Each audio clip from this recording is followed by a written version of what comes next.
Welcome to the British TV Watch List, the podcast that covers Brit shows worth the binge from an American point of view. We've got insight and analysis into actors, characters, storylines, and entire series. If it's streaming on the telly, we've got thoughts. So pop the kettle on, settle in, and let's get started with another episode of the British TV Watch List. Aloha from beautiful, tropical Honolulu, Hawaii. It's Michael T. I hope all is well with you wherever you are. This episode is all about the granddaddy of British TV shows, the one that set the bar so high for every other drama out there. We're talking about Downton Abbey. To say that Downton Abbey set records is quite the understatement. Let's be honest, Downton Abbey didn't just get popular, it got historic. This show racked up awards like it was hosting its own gala at Highclere. Emmy wins? Absolutely. Golden Globe? Yes. A Guinness World Record for being the most critically acclaimed English language show of 2011. Not bad for a series steeped in corsets and class tension. It hit over 220 territories globally, owned PBS ratings, and even inspired cookbooks and more. Downton proved that slow burns, long glances, and post-Edwardian drama could carry global weight. And with Maggie Smith zinging one-liners like a duchess armed with tea and daggers, how could it not? Downton Abbey is one of one. The show premiered in the UK on September 25th, 2010, and then in the US on PBS on January 9th, 2011. It cost more than $1 million to produce each episode, and they filmed at Highclere Castle, which is now a famous tourist destination. A must-see for Downton fans. Actually, my wife has been there. She was able to take a side trip during a trip she took for our church, and she says it was even more grand seeing it in person. All the success of Downton, the series and the movies, makes me wonder, why? Why did this show become the phenomenal hit that it is? For me, it comes down to three core elements: attention to detail, plausibility, and we got a glimpse into the dynamics of an aristocratic house.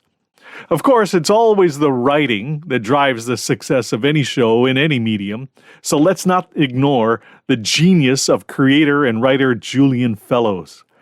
He gave us characters with depth, intriguing dialogue, and history as it might have been in Edwardian England. I remember watching an extra from Downton Abbey. Maybe it was from a DVD. It was an interview with Alastair Bruce, the historical advisor of the show. He made sure every aspect of Downton was accurately portrayed, from table settings to servant behavior to costume details and social customs. This attention to detail is in every shot. He coached the actors on how to serve and receive food, how to sit and stand according to the character's class, how to wear clothing, how to open doors and descend staircases. It was Alastair Bruce's knowledge of British cultural history that we saw in every episode. He helped make Downton look more like a documentary that was shot in the early 1900s instead of a TV show filmed in 2010. The thing is, for me anyway, after a couple of episodes, the details kind of fade away. We forget about them because our eyes get used to seeing that level of detail. It's like watching 1080p on your new TV. A year later, your eyes have adjusted, and it's just plain old TV. With Downton, we then put our focus on the stories unfolding before us. If you're enjoying the British TV Watch List and want to help keep the clues coming, consider supporting us on Patreon at British TV Watch List. Your support keeps the episodes flowing, the research sharp, and the kettle warm. As a patron, you'll receive shout-outs during future episodes, and you'll live with the quiet satisfaction of helping this cozy corner of British TV fandom thrive. We'll make sure each episode arrives like a perfectly brewed pot of Earl Grey, complete with a plot twist. Thank you for helping us solve the mysteries together. To join the case, visit patreon.com/British TV Watchlist. Now let's talk plausibility. It always felt like I was watching a reality show, that documentary I mentioned, in the sense that every character and every situation probably did or could have happened to real people. That very first episode centered around the sinking of the Titanic. It was an actual event in which many people died. Some rich and famous people on board perished. That set the stage for the what if that kicks off the series. 2 Crawley relatives die in the accident. That leaves Matthew Crawley as the next in line for the Grantham title and future intended for Lady Mary's hand. It's completely plausible. I love that. And it gives us a peek into this world of British aristocracy. We learn about the complexities of succession. I remember having to look up the words entail and peerage. I'm an American who paid no attention to these British things. All of a sudden, because of Downton, they're interesting and important. When you look at history through current-day filters, things seem strange, curious, and sometimes backward. That's a trap we fall into, isn't it? We judge yesterday by today's standards. It seems weird that Mary Crawley couldn't just inherit her father's estate, being the firstborn. That's just the way it was back then. Before 1925, estates were entailed to male heirs only.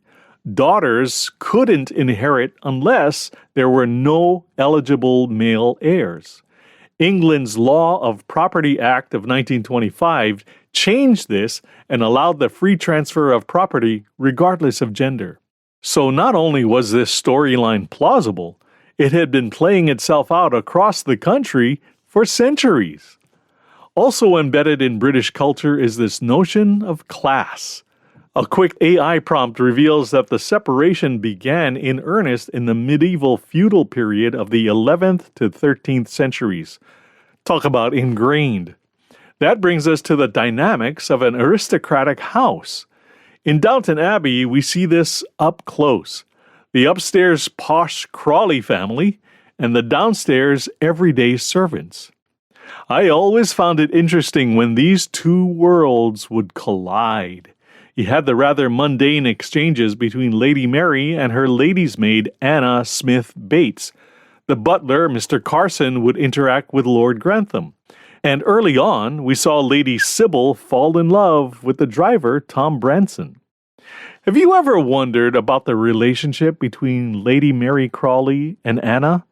Anna seemed to be more of a sister to Mary than Edith. I have a female friend who told me that there's something intimate about a woman's hair. You can't touch a woman's hair in a way that doesn't break an emotional barrier. It's like the first threshold of intimacy between people. And here we have a lady's maid brushing the hair of her lady. It puts Anna well within Mary's personal space. And we see Mary open up to Anna in ways she never does with her own sisters. Anna begins as Mary's lady's maid, responsible for dressing her, styling her hair, and keeping her secrets. But over time, their connection deepens into something even more intimate, a kind of emotional partnership built on loyalty, discretion, and mutual respect. Anna is often the first to see through Mary's icy exterior, offering comfort after the Pamuk scandal, supporting her through grief, and gently challenging her when needed.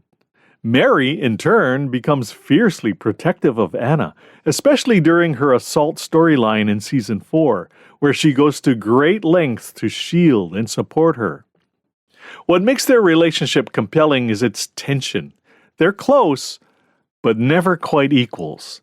Mary still holds authority, and Anna never forgets her role. Yet their conversations are layered with warmth, wit, and a shared understanding of loss, love, and duty. It's not friendship in the modern sense, but it's something just as powerful, a bond forged in proximity, trust, and time. Speaking of tension, worlds collide when Mr. Bates entered the scene at Downton. He and Robert Crawley fought side by side in the Boer War. Bates even saved Crawley's life. During the war, there are ranks, but there was never separation by class. Lord Grantham hires his old war buddy as his new valet. I like the moment because it communicates character over abilities, trust over potential. I think Crawley sees Bates more as a man than a servant. It's similar to the relationship between Mary and Anna.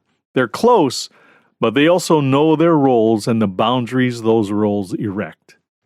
Those are some of the core reasons why I think Downton Abbey was so successful and why we loved it so much. Of course, there are tons of other reasons that made the show lovable and charming and a favorite for millions. There was intrigue, disease, wars, a changing society, the costumes, of course, conniving characters, and more. One scene that's memorable for me is when footman Thomas Barrow is fighting during World War I. He's in a trench, hating being there, and he raises up his hand holding a lit cigarette, hoping the Germans see it, and they do. Someone fires at his hand. The bullet causes a wound, just like he had hoped, and now he can head home. There's so much wrapped up in this one scene. Barrow's fright, his lack of character, his ingenuity, his willingness to sacrifice, all very human traits. If there's anything that we see in cinematic characters, it's that we see ourselves. We want to be strong, decisive, and honorable like Lord Grantham.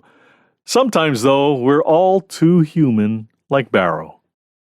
Well, that's it for this episode. Like, subscribe, post your comments. We look forward to hearing from you. Until next time, cheers!